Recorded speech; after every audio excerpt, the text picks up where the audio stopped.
hartamu, anak-anakmu bisa jadi fitnah. Kalau itu membuatmu melekat tergantung sehingga engkau berjarak dari Allah, sehingga engkau terhijab dari Allah. Assalamualaikum warahmatullahi wabarakatuh.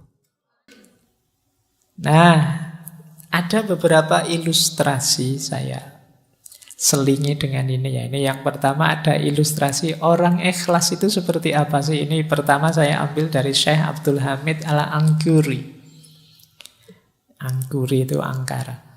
Kata beliau, sebagian ahli hikmah berpendapat kalau kalian bingung ikhlas itu seperti apa, kata beliau, ikhlas itu seperti penggembala kambing yang sedang beribadah, sholat misalnya.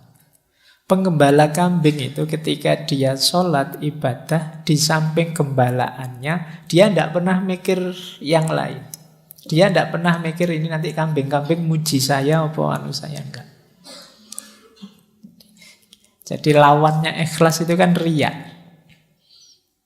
Orang yang tidak lillahi ta'ala, ada pamrih-pamrih lain selain Allah, disebutnya kan riya. Ini penggembala kambing ini tidak mungkin riya. Oh, biasanya kan penggembala kambing itu adanya jauh di tempat-tempat di mana bisa kambing dapat minum, dapat makan. Jauh dari keramaian. Penggembala kambing itu kalau beribadah, dia tidak mikir pamer. Mau pamer pada siapa? Tidak ada siapa-siapa. Adanya ya cuma kambingnya. Apa dia gaya kayak orang soleh terus dipuji sama kambingnya? Ya enggak. Jadi beribadahlah seperti dia, penggembala kambing ini, kata Syekh Al-Angkuri. Jadi orang beramal tidak usah peduli pandangan manusia terhadapnya. Sebagaimana dia tidak peduli orang penggembala tadi terhadap pandangan kambingnya. Yo, pandangan kambing kan tidak perlu kita dengarkan, misalnya, wah tiba-tiba kok kambing memuji kan kamu, alah wong kambing aja kok. Posisikan komentarnya orang, pandangannya orang di situ, kata Syekh Abdul Hamid. Oke ya, ya mungkin ini yang saya bilang seperti saya bilang di awal tadi ya, Pak, contohnya kok yo kambing toh Pak. Ayo situasi cocoknya mungkin audiens beliau atau tempat beliau hidup itu banyak pengembala kambing. Contohnya kambing gembalaannya. Oke, baik. Nah, ilustrasi pertama. Nanti ada uraiannya lebih panjang. Yang kedua, ilustrasi kedua. Contoh ikhlas itu seperti apa? Kembali saya ngambil contoh Imam Syafi'i. Ini bisa dicek di Hilyatul Aulia yang minggu lalu juga kita singgung waktu membahas karomah. Imam Syafi'i ini satu ketika waktu beliau sakit, sahabat beliau Rabi' bin Sulaiman mengunjungi. Kemudian Imam Syafi'i tanya pada dia, gimana kabar sahabat-sahabat kita. Terus berpesan pada Rabi' bin Sulaiman, wahai anakku, sesungguhnya aku ingin bahwasanya manusia mempelajari kitab-kitabku tetapi tidak dinisbatkan kepadaku sedikit pun. Silahkan ambil manfaat dari kitab-kitabku, maksudnya begitu, tapi tidak usah diingat-ingat bahwa itu aku yang nulis. Jadi beliau tidak ingin dapat pujian. Nanti sahabatnya yang lain juga, aku ingin bahwasannya, kata Imam Syafi'i ya, kata pada Harmalah, aku ingin bahwasanya setiap ilmu yang kuajarkan kepada manusia, aku diberi pahala oleh Allah tentu saja, dan mereka tidak perlu memujiku. Jadi aku tidak ingin pujian, aku tidak ingin juga dikenal sebagai orang pintar yang nulis kitab ini, yang tidak butuh itu beliau. Jadi memang inginnya ya kemaslahatan umat, menyedekahkan ilmunya, sisanya hanya untuk Allah saja. Bandingkan dengan kalian hari ini, baru ngerti sesuatu sak paragraf saja, itu pun postingannya orang, kamu cuma nge-share saja, kamu merasa kayak yang bikin autornya. Padahal kamu nyuplek pandangannya orang, bawahnya kamu tulis besar-besar namamu sendiri. Biar dikenal bahwa aku ini arif, bijak, bijaksana, dan seterusnya. Nah, itu menunjukkan kamu tidak ikhlas. Kamu ingin dikenang sebagai orang hebat, orang pinter, orang... Bandingkan dengan Imam Syafi'i ini. Imam Syafi'i yang karyanya disebut-sebut sampai hari ini, manfaat ilmunya dipakai oleh banyak orang sampai hari ini. Beliau berpesan, alhamdulillah kalau nanti banyak yang mengambil manfaat dari karya-karyaku, tapi aku lebih bahagia kalau tidak perlu disebut-sebut namaku, tidak perlu dinisbatkan kepadaku. Nah, ini namanya orang ikhlas. Jadi ilustrasi pertama tadi seperti penggembala kambing. Ilustrasi kedua seperti yang dicontohkan oleh Imam Syafi'i. Bagaimana mental ikhlas itu. Oke ya, sekarang masuk ke teorinya. Yang pertama, teori pertama tentang tingkatan ikhlas. Ini saya ambil dari syarahnya kitab Hikam. Ini saya ambil dari Minahul Qudsiyah. Ini syarah dari Syekh As-Sarqawi terhadap kitab Hikamnya Syekh Ibnu Athaillah. Orang ikhlas itu ada 3 level. Level awam yaitu ikhlasul ibad. Ikhlasnya ahli ibadah. Ada jenis khawas, ini ikhlasul muhibbin. Dan ada istimewa, khawasul khawas, ikhlasul arifin. Jadi level ibad ini level ahli ibadah. Ini pun sudah luar biasa. Ikhlasul ibad itu ketika orang beribadah pada Allah tidak riya sama sekali, tujuannya memang Allah saja, ingin dapat pahala, ingin selamat dari siksa. Ini juga sudah ikhlas. Jadi kalau ada yang tanya, Pak, kalau saya ibadah lillahi ta'ala tapi ingin dapat surga, tidak ingin masuk neraka, apa masih disebut ikhlas? Masih. Ini level ikhlasul ibad. Jadi tidak apa-apa, kalian jangan pesimis. Kan kadang-kadang ada yang bilang, saya melampaui surga neraka langsung Allah saja. Padahal ya pikiranmu masih sholatnya bolong-bolong aja, gayanya ngomongnya ngono. Nah, level ikhlasul ibad itu tidak apa-apa kamu menuju ingin selamat di akhirat, ingin menghindari neraka, yang penting tidak riya. Jadi tujuannya memang Allah saja dan ingin diberi itu oleh Allah. Itu tetap masuk kategori ikhlas. Jadi yang pertama ini jenisnya. Ada lagi lebih tinggi, yaitu ikhlasul muhibbin. Ikhlasul muhibbin itu ikhlasnya para pecinta. Kalau ini ikhlas lillahi ta'ala, tidak tergoda lagi oleh surga neraka, pahala dan siksa. Tujuannya ingin dekat saja dengan Allah. Dulu kita belajar sufi perempuan Robiah Al-Adawiyah. Itu kan banyak gambarannya ikhlasul muhibbin. Ya Allah, kalau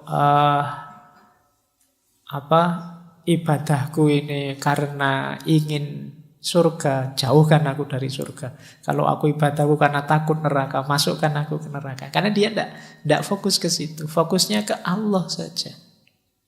Jadi ingin dekat dan selalu bersama, ingin mengagungkan Allah. Ini levelnya mahabbah. Ini sudah luar biasa, makanya disebut khawas. Itu pun ada yang lebih tinggi ternyata, ikhlasul arifin.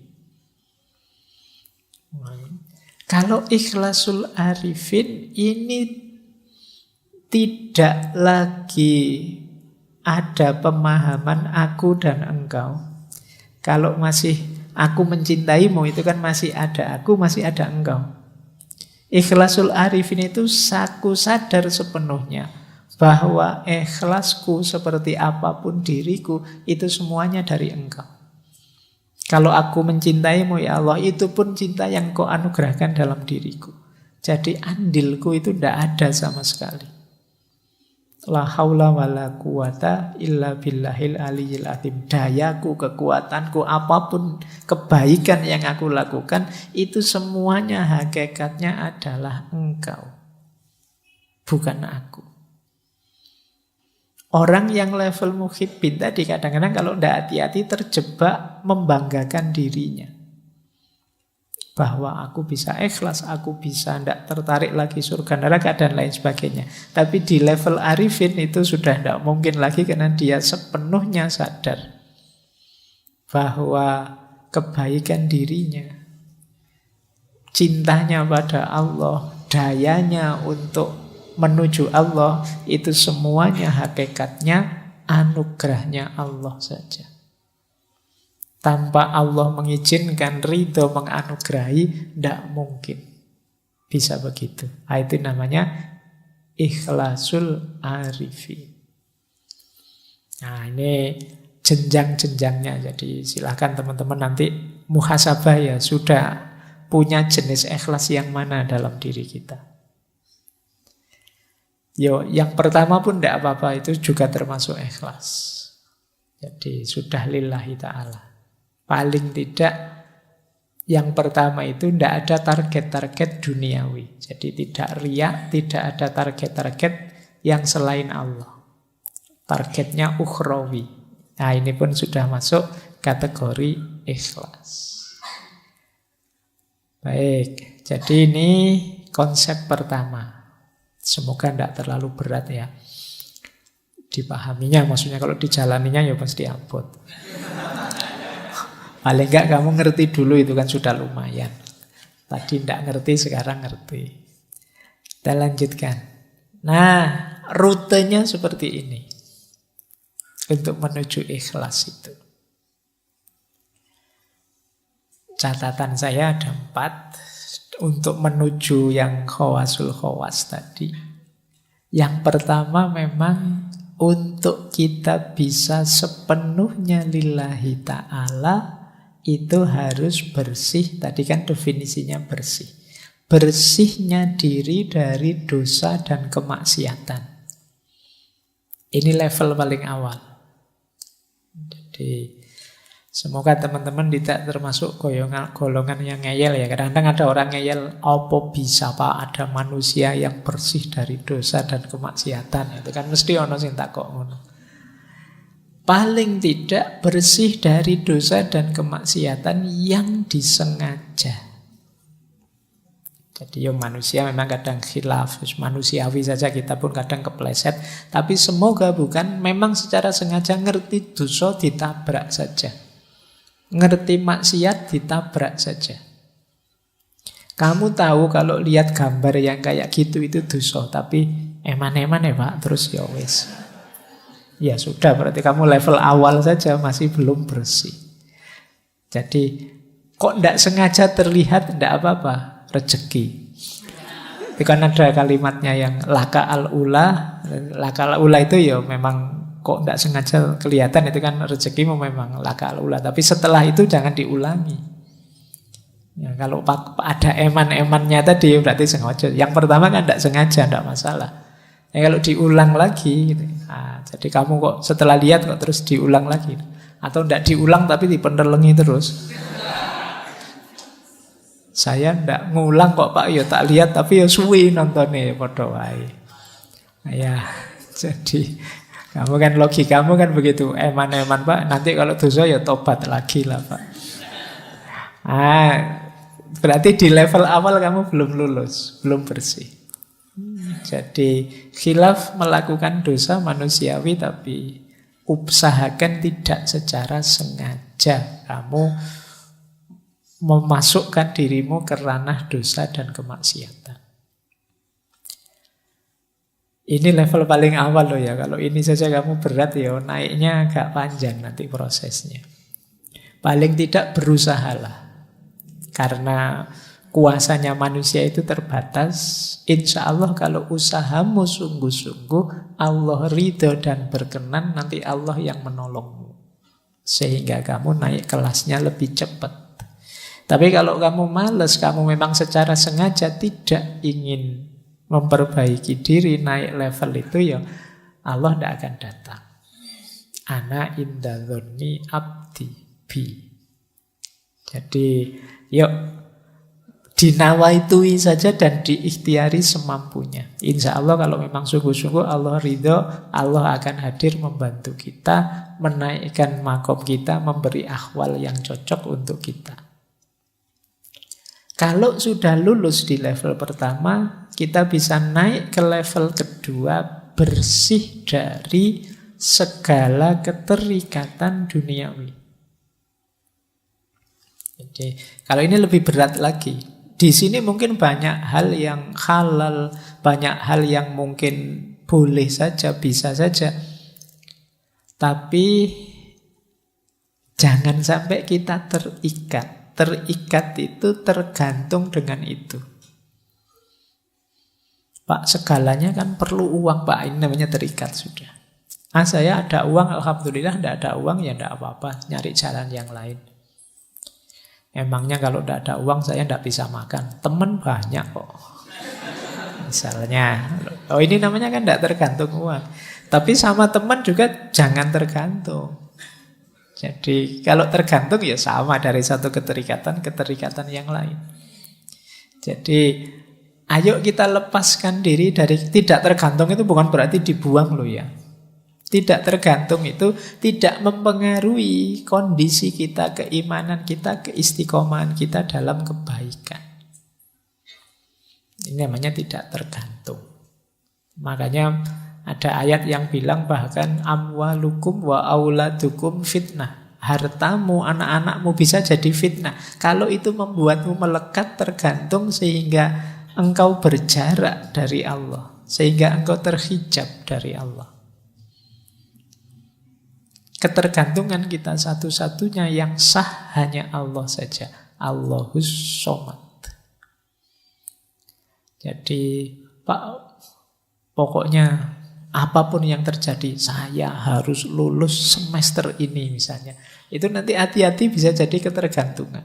Boleh kamu punya nawa itu begitu, tapi ya kalau memang jalannya berhadapan dengan halal haram, baik buruk, jangan diterjang saja. Kalau kamu terjang saja ketergantunganmu, itu namanya sudah tergantung. Orang tergantung itu kan apapun yang terjadi saya harus di situ, saya harus itu. Tidak peduli halal, tidak peduli haram, tabrak saja. Yang penting calonku jadi. Meskipun aku bikin hokkah, bikin anukah. Ini sebenarnya nama dari ketergantungan. Kamu memaksakan diri harus itu. Itu namanya ketergantungan. Pokoknya harus orang ini yang jadi presiden. Atau harus calon ini. Ini sama. Cara berpikir melekat ketergantungan.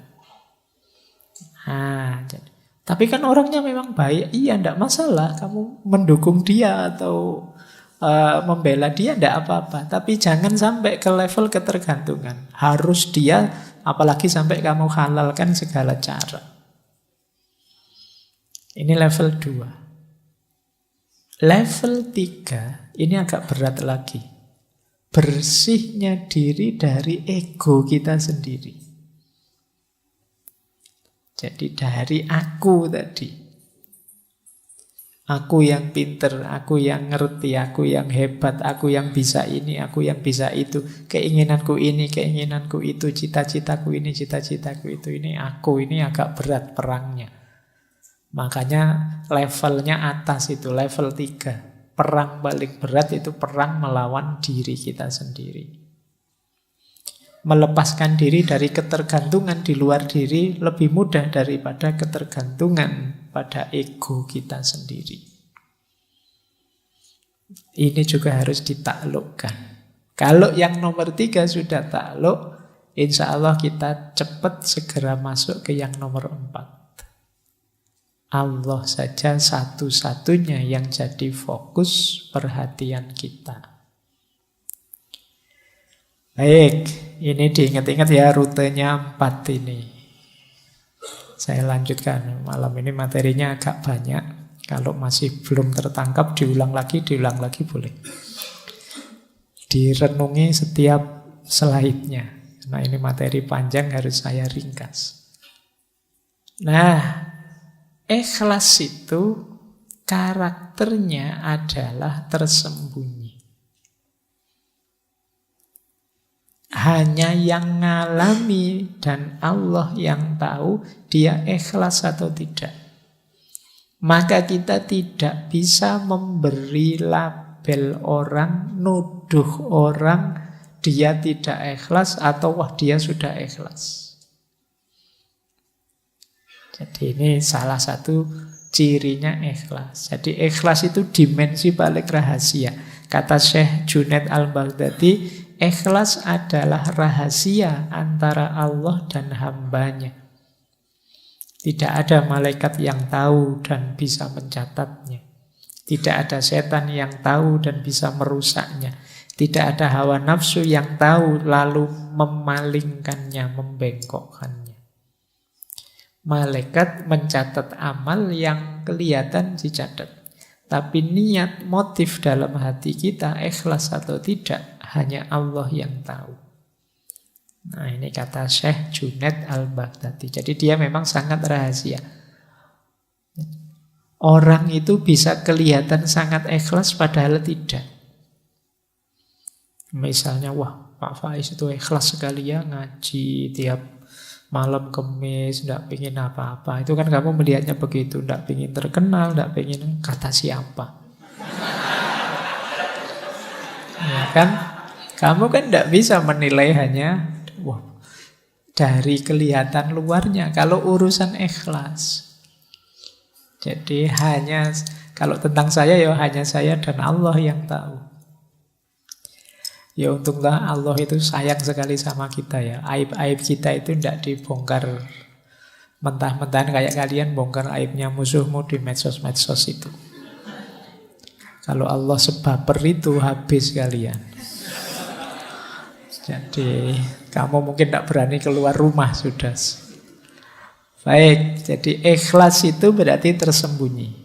Maka dia tidak bisa jadi komoditas kebencianmu atau kecintaanmu pada seseorang. Pilihlah tokoh ini orang ini paling ikhlas loh dia itu. Ya dari mana melihatnya? Karena ikhlas atau tidak, hanya Allah dan yang bersangkutan yang tahu. Jadi ini karakter pertama dari keikhlasan. Dia tersembunyi. Kedua, nah ikhlas itu kalau ini saya ambil dari Syekh Imam Haris Al-Muhasibi. Diingat-ingat ikhlas itu tidak untuk yang mubah, yang makruh atau yang haram. Pak saya itu bohong tapi saya ikhlas kok Pak. Nggak iso. Haram ya ndak ono hubungannya sama ikhlas. Saya tahu yang saya lakukan ini tidak boleh Pak, tapi saya dengan tulus melakukannya. Ikhlas Pak, enggak.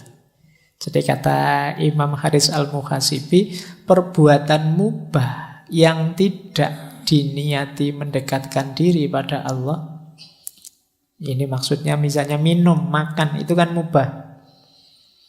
Tidak ada hubung Pak, saya makannya ikhlas sekali loh Pak. Kecuali kamu ada niat yang kamu hubungkan dengan Allah. Pak, saya makan ini Pak, biar kuat ibadah Pak. Nah, maka nawa itu saya makan biar kuat ibadah lillahi ta'ala. Kalau ini bisa. Tapi kalau tidak kamu niati untuk mendekatkan diri pada Allah, ya tidak ada hubungannya dengan ikhlas tidak ikhlas. Perbuatan makruh dan haram tidak mungkin dilakukan dengan ikhlas.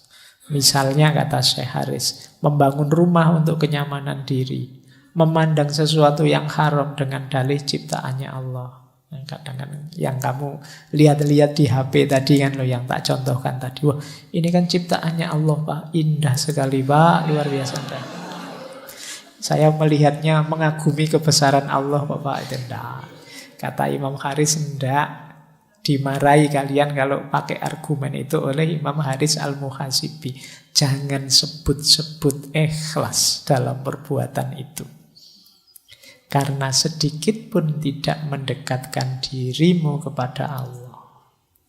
Jadi ini catatan. Jadi yang tadi ikhlas itu pasti tersembunyi, kemudian ikhlas itu tidak dalam yang mubah, yang memang dalam status kemubahannya, yang makruh dan juga yang haram. Jadi tidak boleh perbuatan haram kamu cari argumen dengan sudut pandang yang berbeda biar dia jadi halal atau ikhlas lillahi ta'ala. Pak, saya nyogok ini biar orang jahat-jahat yang mau nyogok itu tidak jadi masuk, biar saya saja yang masuk. Saya kan orang baik, misalnya. Nah ini tidak haram, itu ya tidak bisa kita ambil perspektif apapun karena zat perbuatannya sudah haram. Kalau yang mubah tadi bisa. Mubah itu diniati untuk kebaikan lillahi ta'ala masih bisa. Tapi kalau yang haram tidak bisa. Baik, jadi ini karakter kedua. Jadi ikhlas itu tidak untuk yang makruh, yang haram dan mubah yang tidak diniati untuk mendekatkan diri pada Allah.